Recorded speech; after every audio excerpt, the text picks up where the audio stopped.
Hello guys, welcome back. I am Ashish Tete and आज हम लोग देखने वाले हैं जेरोक्स की बिजनेस स्टोरी गाइस। ये वही ब्रांड है जिसने फोटो कॉपिंग की टेक्नोलॉजी को इन्वेंट किया था एंड ऐसे वक्त पे इन्वेंट किया था जब ऐसी कोई टेक्नोलॉजी इस दुनिया में नहीं थी। एंड इसी की वजह से आज उनके जो कंपनी का नाम है ये वो इस प्रोडक्ट के साथ सिनोनिमसली चलता है। मतलब हम लोग कभी ये नहीं कहते कि जाके आधार कार्ड के 2 फोटो कॉपी लेके आओ, हम ये कहते हैं कि जाइए आधार कार्ड के 2 जेरोक्स लेके आइए। राइट, तो ये वही ब्रांड है जिसने एक रेवोल्यूशन लाया था, एक ऐसी टेक्नोलॉजी जिसने पूरा फ्यूचर बदल दिया। पर क्या आपको पता है कि जेरोक्स कंपनी सिर्फ जेरोक्स नहीं बनाती थी, सिर्फ फोटोकॉपी नहीं करती थी, उनके और भी बहुत सारे प्रोडक्ट्स थे। ठीक है, तो आज क्या हुआ इन प्रोडक्ट्स का या फिर ऐसे क्या इन्होंने इन्वेंशंस कर दिए जानते हैं इस पूरे बिजनेस के अंदर। स्टार्ट करते हैं, लेकिन अगर आप न्यू यूजर हो तो प्लीज सब्सक्राइब जरूर करके जाना एंड अगर आपको वीडियो अच्छी लगे तो लाइक कीजिए और अपने दोस्तों के साथ भी शेयर कीजिए ताकि उनको ये इन्फॉर्मेशन मिलती रहे। ठीक है, so let's start with the first slide. Xerox कौन थी? सबसे पहले जेरोक्स फाउंड हुई थी 1906 के अंदर एंड इनका जो आपको पता है लैंडमार्क जो उन्होंने मतलब माइलस्टोन क्रिएट किया था वो था उनकी फोटोकॉपिंग टेक्नोलॉजी। ओके, एंड ये ग्लोबल मार्केट लीडर थे उस टाइम पे जो ऑफिस इक्विपमेंट्स में काम करते थे।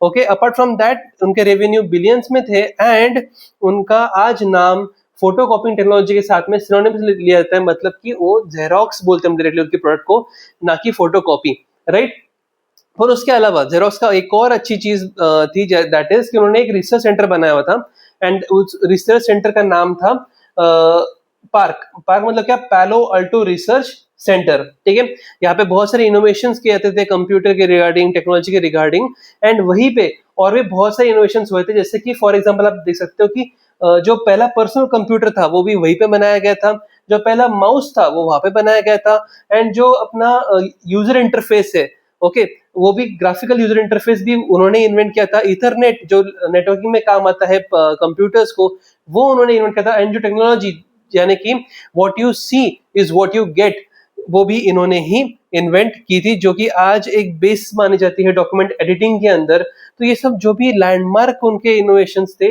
ये उस टाइम पे ऐसे समझ लो कि आज से जैसे कि हम लोग उस जमाने की बात करें तो 5 से कम 5 या 10 साल ये कंपनी आगे चल रही थी उसके टाइम से। ओके, सो इस तरह की इनोवेशन, इस तरह की जो उन्होंने टेक्नोलॉजीज को इन्वेंट करा था, तो ये इन हाउस एक ऐसी जगह थी कि जहाँ पे इतने सारे इनोवेशंस हो रहे थे, इतने सारे फ्यूचरिस्टिक चीजें यहाँ पे हो रही थी। ओके, सो इन्होंने इन्वेंशंस तो करे लेकिन इन सबको उन्होंने कमर्शलाइज नहीं किया। तो एक दिन क्या होता है, जो स्टीव जॉब्स है बहुत ही यंग थे तभी, तो उन्होंने तभी वहां पे विजिट किया था इस रिसर्च सेंटर को एंड इन्होंने कहा था कि ये कंपनी जो मतलब पार्क पे जो भी इनोवेशंस हो रहे हैं कम से कम 5 से 10 साल आगे है हम जो आज कर रहे हैं उससे। ठीक है, तो कम से कम 5 से 10 साल आगे। तो इन्होंने क्या किया, वहां से इंस्पिरेशन लेके उन्होंने अपने जो उनकी तभी मैकिंटोश थे एंड जो लीसा थे एप्पल के, उसके अंदर उन्होंने इन्वेंट करा। साथ ही में माइक्रोसॉफ्ट ने भी उनके विंडोज में भी ये सारी चीजों को ऐड करके एक रेवोल्यूशन लेके आए कंप्यूटर टेक्नोलॉजी के अंदर। ठीक है, Xerox had the technology, Apple had the vision and Microsoft had the scale. That is why the invention remained with the Xerox but the opportunity went to Apple and Microsoft.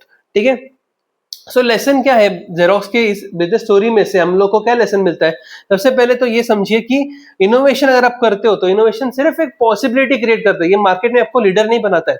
Possibility क्या है कि आपको, ठीक है, वो दरवाजे तक पहुंचा देगा, आपको वहां तक वो जाके आप इस्टेब्लिश करके देगा कि ठीक है ऐसी कोई कंपनी है जो इनोवेशन कर रही है। लेकिन अगर आपको मार्केट में जगह बनानी है तो उसको एग्जीक्यूट करना इंपॉर्टेंट है, उसको मार्केट में उतारना इंपॉर्टेंट है। ठीक है, सेकंड चीज, कमर्शियलाइजेशन क्रिएट्स बिजनेसेस। ठीक है, तो अगर आपने इनोवेशन करा तो वो आपको रास्ता देगी एंड आप कमर्शियलाइज करते हो तो आपकी वो जगह वहां पे बनाएगी मार्केट के अंदर। Ideas have no value until use. आपके पास आज बहुत सारे आइडियाज हो सकती है, ऐसे बहुत सारे बिजनेसमैन होते हैं जिनके पास बहुत सारे आइडियाज होती है, लेकिन क्या सारी आइडियाज को वो मार्केट में लाते हैं क्या? That is the important thing. ठीक है, सो अगर आपने वो मार्केट में लाई तो उसका यूज है, वरना वो तो वैसे भी। Right, so businesses don't grow because they invent more, but they grow because they execute better, faster and smarter. ठीक है, that is important. Then execution is the ultimate competitive advantage. ठीक है, अगर आप एग्जीक्यूट करते हो, आप अच्छे अच्छे हो एग्जीक्यूशन के अंदर, तो आप लाख गुना बेटर हो उन लोगों से जो इनोवेशंस में माहिर है। ठीक है, सो see, we didn't fail because we lacked ideas, we failed because we lacked the urgency to execute. Okay, next is dos and don'ts. अभी ये स्टोरी में से हम लोग क्या समझने मिलता है, कौन से डूज एंड कौन से डोंट। सबसे पहले तो कन्वर्ट इनोवेशन इनटू प्रोडक्ट। सबसे पहले आपकी जो आइडियाज है, आपके जो इनोवेशन उसको आप प्रोडक्ट में कन्वर्ट स्टार्ट कर दिया। सेकंड है build a commercialisation strategy. So once your product is ready, then start building a commercialization strategy, proper roadmap बनाइए ताकि आप मार्केट तक पहुंच सके। Encourage calculated risk taking। See, risk के बिना बिजनेस नहीं होता, ओके, एंड उसके बिना अपस्केलिंग भी नहीं होती है। अगर आपको प्रॉफिट चाहिए तो आपको थोड़ा बहुत रिस्क तो लेना ही पड़ेगा। तो उस चीज के लिए क्या है, आपको एनकरेज करना है अपने टीम्स को कि भाई रिस्क लो। जैसे कि आपने अगर टाइटन की स्टोरी सुनी होगी, the freedom to fail is what you and your team need. ठीक है, तो उनको वो स्कोप दीजिए कि ठीक है आप रिस्क तो लेके देखो यार, ठीक है चलेगा नहीं चलेगा तो बात की बात है, but freedom to fail is what is required. Okay, next is align research and development with business goals. Very important, because अगर आपका रिसर्च टीम, आपके जो रिसर्चर्स है, अगर वो मार्केट के कस्टमर के आसपास रहेंगे तो उनको रियलिटी जो है वो समझेगी एंड वो अच्छी तरह से प्रोडक्ट्स बना पाएंगे। Protect your intellectual property with while actively using it. See, once you create anything or you innovate anything, then protect it with the intellectual property right. ठीक है, आप उसको पहले सबसे पहले सिक्योर कर लीजिए ताकि वो आपके पास ही रहे एंड अगर कोई यूज भी करे तो आपको रॉयल्टी मिले। ठीक है, डोंट्स क्या है, see don't treat your innovation as a side project. ठीक है, इनोवेशन हमने, ठीक है, जैसे उन्होंने पार्क बना दिया था, राइट, तो वो एक साइड प्रोजेक्ट की तरह था, एक ठीक है हमने ये इनोवेशंस करे और फिर हम एग्जीबिशन के लिए लगा दिए, ऐसा नहीं, उसको एक मेन स्ट्रीम में लाइए। Okay, don't assume someone else won't copy. ये हमने किया तो कोई और कर ही नहीं सकता, ये ओवर कॉन्फिडेंस बोलता है बॉस, ये नहीं करना है। ठीक है, then don't wait too long to enter the market. जितने जल्दी हो सके आप मार्केट में एंटर कर लीजिए, वो बेटर रहेगा, फर्स्ट मोर एडवांटेज आपको मिल सकता है। Don't separate researches from strategy, वो तो हमने डिस्कस किया, right. Don't celebrate invention without execution, very important. ज्यादा ढोल मत पीटो कि हमने ये इन्वेंशन कर लिया, हमने इन्वेंशन कर लिया, उस इन्वेंशन को तुमने कमर्शियलाइज किया क्या? जैसे तुम उसको कमर्शियलाइज करते हो then you can tell the world कि हाँ ठीक है हमने इन्वेंट करा था और ये हम लोग आज आपके लिए ये प्रोडक्ट लेके आए हैं। ठीक है, so that is what is important. Next is if Xerox was our client, अगर ये नीति वेदा के क्लाइंट होते तो हम लोग क्या करते हैं? सबसे पहले हम उनको बोलते हैं create a dedicated commercialisation division. ठीक है, आप इन्वेंशन कर रहे हो, इनोवेशन कर रहे हो जो ऐसा है जो फ्यूचरिस्टिक है, वो आज तक कभी आया नहीं है, बहुत अच्छी बात है, पर इसको कमर्शियलाइज करना नेसेसरी है। फर्स्ट स्टेप कमर्शियलाइजेशन डिवीजन को क्रिएट कीजिए। ठीक है, नेक्स्ट है launch of personal computing business unit. देखो आपने पर्सनल कंप्यूटर लाया जो कि आज तक कभी था नहीं, और ये ऐसी चीज जो हर किसी को चाहिए। सी मशीन्स किसको नहीं चाहिए आज, एआई किसको नहीं चाहिए, हर एक को चाहिए, राइट। सो एक आप जल्दी से उसके लिए एक अलग से टीम बनाइए जो उस पर काम करे। आप स्ट्रेटेजिक पार्टनरशिप्स पे काम कीजिए, उसके ऊपर जो भी आपके इनोवेशंस कर रहे हैं वो साइंटिस्ट को बोल के आप जल्दी से उनको कोलैबोरेशन कीजिए उनके साथ में, right. Then invest in product marketing alongside research. अगर आप रिसर्च में पूरा एक प्रोजेक्ट पे आप मतलब इन्वेस्ट कर रहे हो, उसी के साथ में आप कमर्शियलाइजेशन में भी उसको इन्वेस्ट कीजिए एंड वहां से रिटर्न्स कैसे मिल सकते हैं, आप गो टू मार्केट स्ट्रेटेजी कैसे बना सकते हो, उस पर काम कीजिए। साथ ही में इंट्रोड्यूस इनोवेशन गवर्नेंस। ठीक है, ठीक है, इनोवेशन हो रहे हैं, एट अ पेस हो रहे हैं, कुछ डेवलप हो रहा है, कौन स्टेज पे आया है और किस तरह से उसको आगे मार्केट में लेके जाना है, उसके लिए पूरा गवर्नेंस करना नेसेसरी है, उस पर काम करना इंपॉर्टेंट है।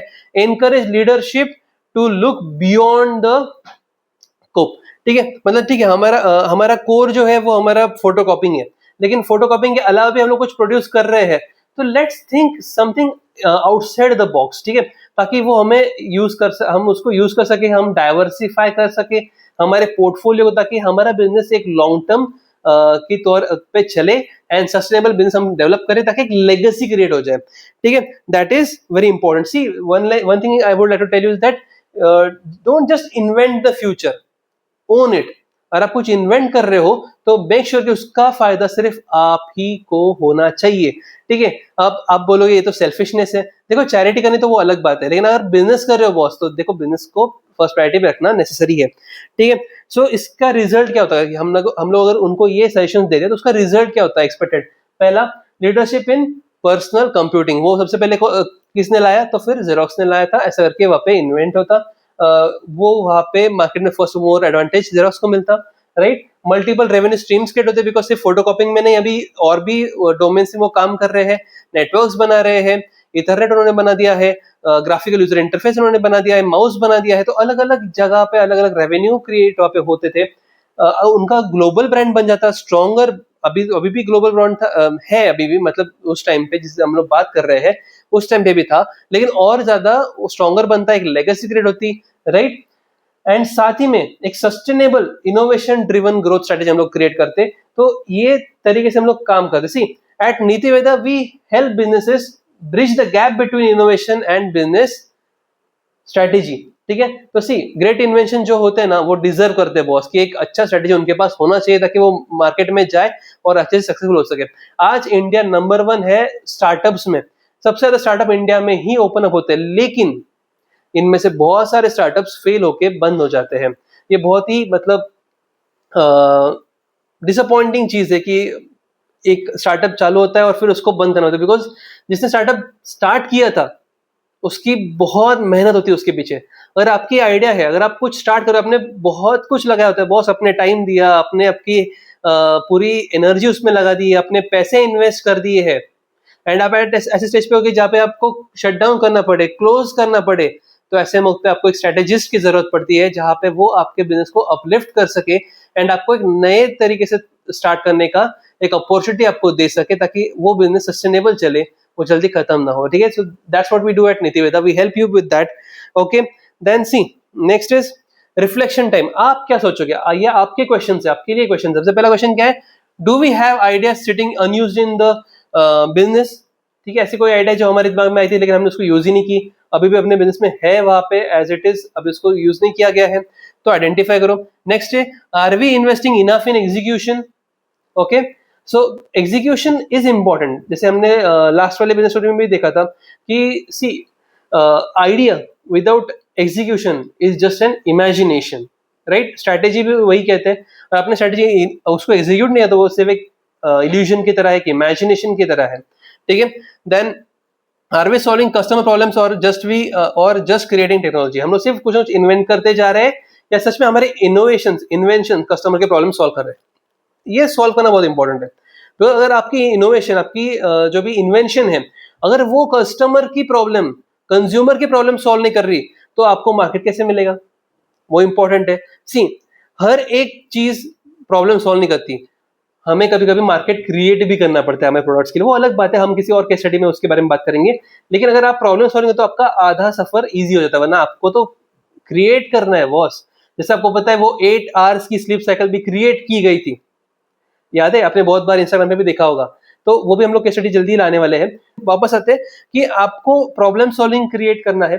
ठीक है, बाद में which opportunity are we ignoring because it's outside our current business. अभी हम लोग इस पे काम कर रहे हैं ना, तो हम उस पे नहीं जाएंगे। ऐसी कौन सी अपॉर्चुनिटी जो आपके सामने है और आपके पास कैपेसिटी है, आपकी टीम तैयार है उसको करने के लिए, आप नहीं कर रहे हो, अरे वो अपने काम में नहीं आता है ना, अपना निश ये है, अपन वहां पे नहीं जा सकते। तो ऐसा अगर कुछ है तो आइडेंटिफाई करो, काम करो उसके ऊपर, एक अलग डिवीजन सेटअप कर दो, एक अलग टीम में रख दो जो उस पर काम करे, राइट। ऐसा हो सकता है, सो थिंक अपॉन दैट। ठीक है, सो दिस इज इंपॉर्टेंट। सबसे पहले क्या करो, लिस्ट करो। ठीक है, जो ऐसे चीजें आपको लगती है इसमें से, उसको लिस्ट कीजिए, सिलेक्ट कीजिए एक ऐसी आइडिया को आप बोलते हैं हाँ ये इसमें पोटेंशियल है, हम इस पे काम कर सकते हैं, ऐसे आइडिया को आप लिस्ट कीजिए एंड 30 डेज का एग्जीक्यूशन प्लान बनाइए। ठीक है, आपके पास बहुत सारे एआई टूल्स अवेलेबल है, आप चैट जीपीटी कर लीजिए, आप क्लॉड यूज कर लीजिए, एक स्ट्रेटेजी बनाइए 30 डेज का एंड उसको टेस्ट कीजिए विद आपके real customers. If you can test it with real customers then it makes sense कि आपका ये स्ट्रेटेजी काम करने वाला है। ठीक है, सो वो हम लोग लॉन्ग टर्म लेके जा सकते हैं। तो 6 लेसन हमने क्या सीखा इसमें, सबसे पहले तो इनोवेशन जो है उसको एग्जीक्यूशन की जरूरत है, जो आपका प्रोडक्ट है उसको कमर्शियलाइज करने की जरूरत है, जो आपकी लीडरशिप है वो फ्यूचर मार्केट्स को रिकॉग्नाइज करना चाहिए, फ्यूचर में क्या आ रहा है उसको समझ के आज एक्ट करना नेसेसरी है, आपको रिसर्च को ड्राइव करना है बिजनेस ग्रोथ की तरफ। ओके, एंड आपको आज के बिजनेस को प्रोटेक्ट करते हुए कल को भी सुधारना है, फ्यूचर को भी आपको क्रिएट करना है, बिल्ड करना है। साथ ही में आपकी जो विजन है वो ट्रांसफॉर्म करेगी आपके प्रोडक्ट्स को इंडस्ट्रीज के अंदर। That is what is important. तो हमने ये 6 लेसन्स ये पूरे जेरोक्स के बिजनेस स्टोरी में से सीखे हैं, राइट। ठीक है, the final word is lasting impact. Xerox didn't fail because they lacked ideas. They struggled because they couldn't turn the ideas into the lasting impact. Okay, so अगर आप business owners हो तो आपके लिए एग्जीक्यूशन इंपॉर्टेंट है। आप सिर्फ ideas को चेज मत कीजिए, आप उसको एग्जीक्यूट कीजिए। अगर आप लीडर्स की तरह सोचते हो तो आपको इम्प्लीमेंटेशन के ऊपर फोकस करना है। अगर आप इंस्पायर से, देखो लीडर्स जो होते हैं वो आइडिया से इंस्पायर होते हैं एंड उसको तुरंत वो इम्प्लीमेंटेशन के फेज में लग जाते हैं, ठीक है। देन अगर आप ऑर्गेनाइजेशन है तो आपको एक्शन लेना जरूरी है, आपको टीम्स को बिल्ड करना जरूरी है accordingly. So that is what you need to do.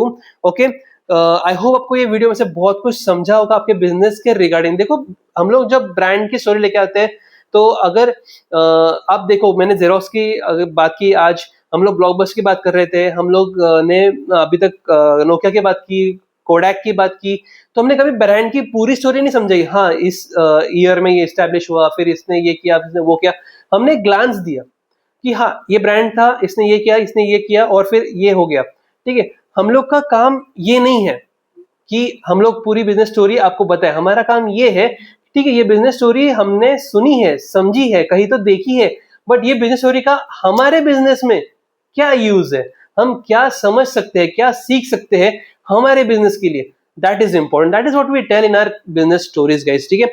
मतलब बहुत सारी बिजनेस स्टोरीज आएंगी, लेकिन वो बिजनेस स्टोरी में हमारे बिजनेस के लिए क्या है ये इंपॉर्टेंट है, उसी चीज के लिए आपको नीति वेदा की बिजनेस स्टोरीज को देखना नेसेसरी है, ठीक है। अगर आप नए हो और आप अभी तक आपने अगर सब्सक्राइब नहीं किया है तो do subscribe, hit the like button and जरूर कमेंट में बता के जाना कि आपको वीडियो कैसी लगी। In the next video guys, till then take care, bye bye.